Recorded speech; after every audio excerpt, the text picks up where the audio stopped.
I'll apologize in advance for any glare on my glasses. I am too lazy to go put my contact lenses in today. This is just a stay-at-home kind of day, and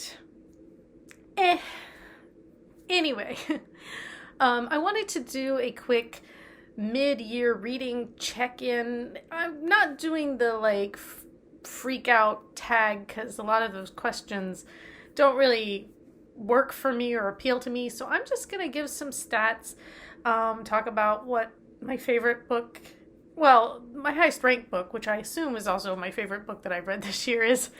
They should correlate, right?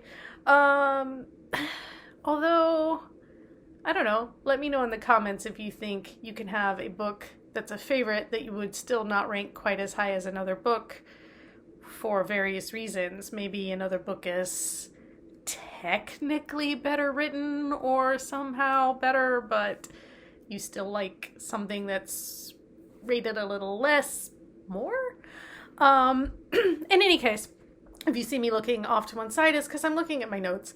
I've created some graphs that I will add in at various points, but for the most part, this is just some stats. Let's begin. So my reading goal for the year is 40 books, which is kind of low, but lately seems to be about what I'm able to do.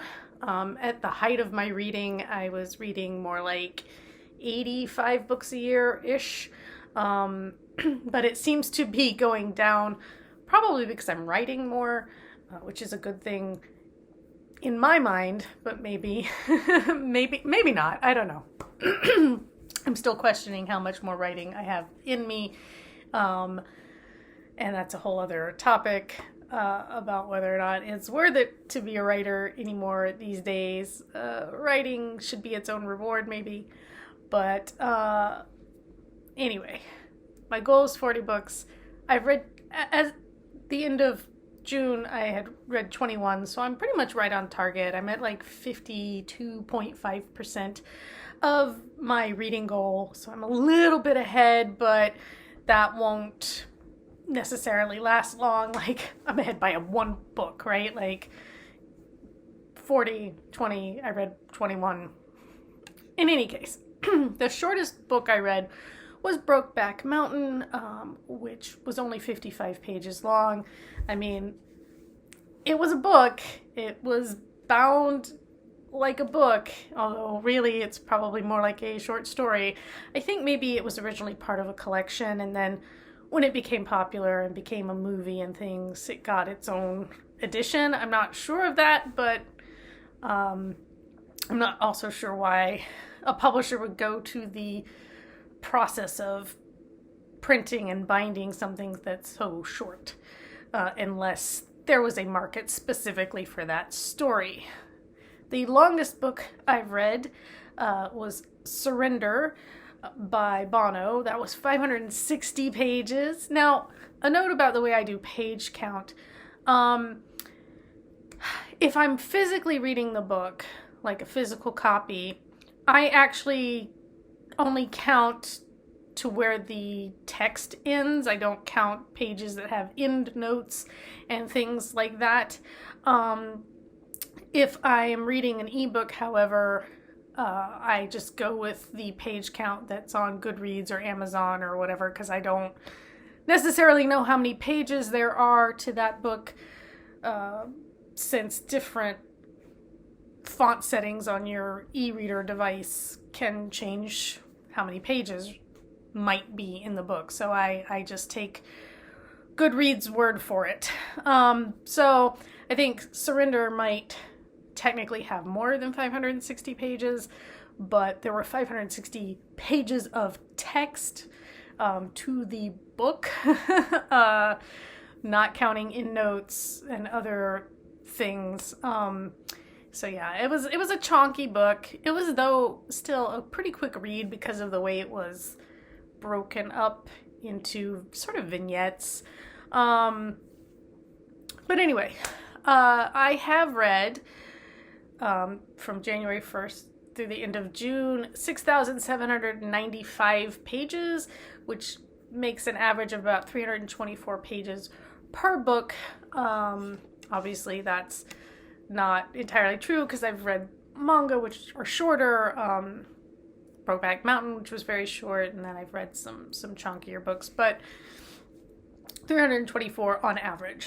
The highest rated book so far this year for me has been The Song of Achilles, which was the first book I read this year, and remains so far the favorite book I've read this year, although I've read a lot of good books. My average rating so far this year is 3.8, which is pretty high for me. I've given a lot of like 4-ish star ratings or mid to upper 3s because I've read some really good stuff. The lowest rated thing I've read was Brokeback Mountain, which I gave a 2.5. Maybe even a 2 in retrospect. Like, I just really didn't care for it. I still am curious to watch the movie. If you think I should see the movie, let me know in the comments, and I will make it a point to watch it. The oldest book that I've read was published back in 1977, and that was The Meaning of Flowers, which isn't on my bingo board because it didn't fit any of the prompts. It's the book that did not make it onto my reading bingo. But it's like the oldest one I've read. And then I've read mostly I'm reading mostly recent books. So I've had 4 titles from 2023, 4 titles from 2022, 2 from 2021, 4 from 2020, and then 5 from 2010 to 2019, and only 1 from 1997 and 1 from 1977. So, if anything, I should try and read some older stuff, and I might, but my stack is admittedly mostly recent books. Like, my current TBR is mostly fairly recent, so I don't know how many older books I will get around to. I've read 9 male authors. 2 of those were co-writers on 1 book. So I've actually read 22 authors for 21 books. So 9 male authors and 13 female authors, which puts me roughly at 60% female authors and 9%, or not 9%, 40% male authors. And when I do the gender thing, I do research to see how the authors identify, if I can figure it out. I don't think anybody I've read has been non-binary that I've been able to find, but maybe. Actually, there is one author that I'm kind of questioning now. I'm like, were they a them, they? I'm not sure. But I should. I'm gonna try and be a little bit more careful with, like, I want to break it out a little bit more. I do have data on how many LGBT and minority authors, but I didn't compile it for some reason, so I don't know. I know I've got a pretty good number. Anyway, we'll see. I guess we'll see that at the end of the year. But yeah, so 60% female authors, 40% male authors right now. That's actually a lot of male authors for me. I tend to read more female authors, I think, usually. But I'm looking at my current stack, and I actually have a lot of male authors on my stack. So it's falling out that way, I guess. I've read 2 ebooks. 10% of my reading has been ebooks. And then my e-reader. E-reader is not, like, very good at holding a charge.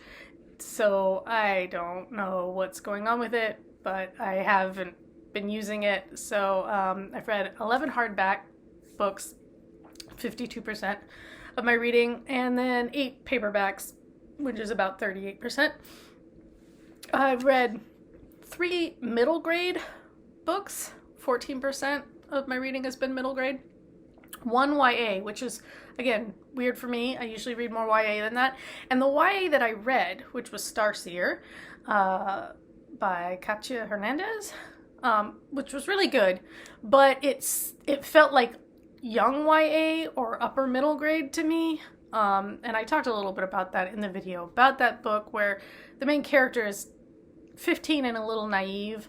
And since readers tend to read, like kid readers tend to read a year or two up, like their protagonists are usually a year or two older than they are, I would expect a 13 or 14-year-old to read Starseer, which would put it more middle grade than YA, but it's a little bit fluid. And then 17 of the books, or 81% of the books I've read, have been adult. 4 have been nonfiction, that's 19%, and 17 have been fiction, which is, again, 81%. I've read 4 manga, which is 19% of my reading. And then we get into genres. So keeping in mind that some books can be more than one genre, like most of what I've read has had some kind of fantasy element. I've read 10 books that had some kind of fantasy element to them. So that's 48% of my reading. Keeping in mind that I don't read high fantasy. So these are books that have some other kind of fantastical element. There's like a magical element to the story, or a fantasy element to the story, without the book actually, I mean, I don't really read fantasy, but the Song of Achilles, right? Or Heaven Official's Blessing, those have fantasy elements. Pretty much all the manga I read has fantasy in it. So, 9 of the books I've read have had some kind of LGBTQ plus content. So that's 43% of the books I read. I do read a lot of LGBT content because it's a lot of times my preference.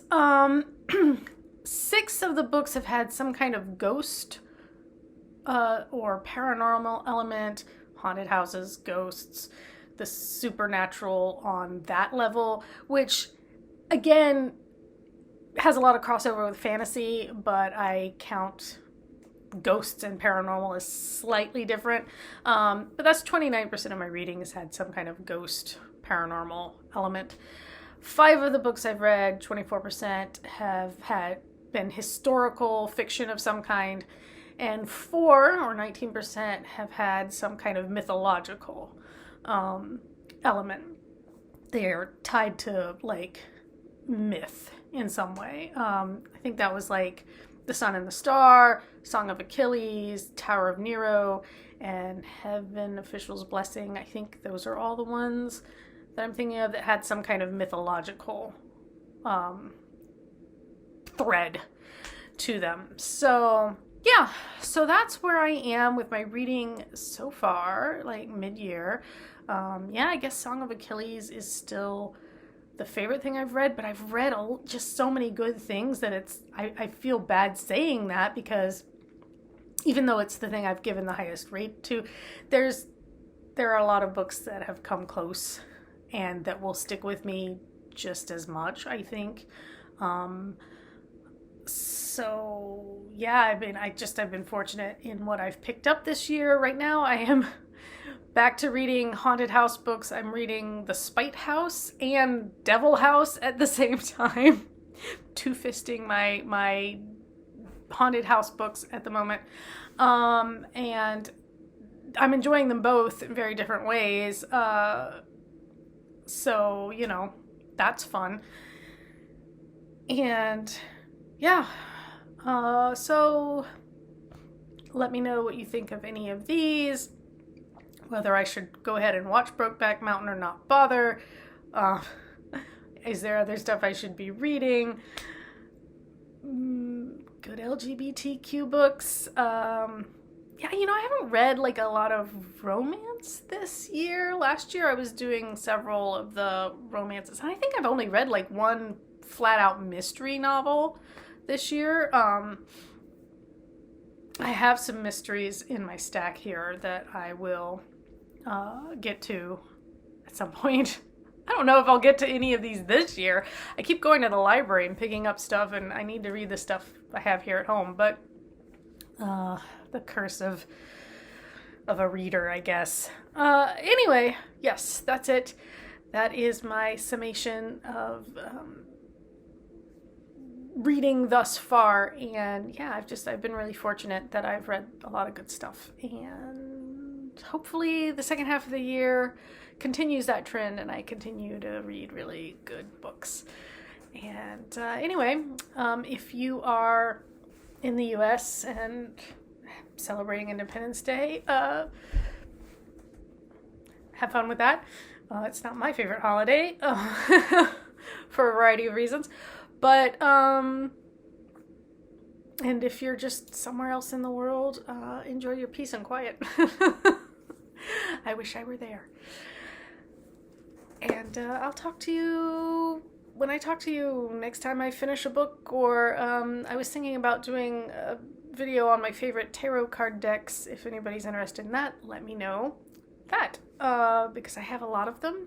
I keep a catalog of my tarot decks, and I have a lot of them.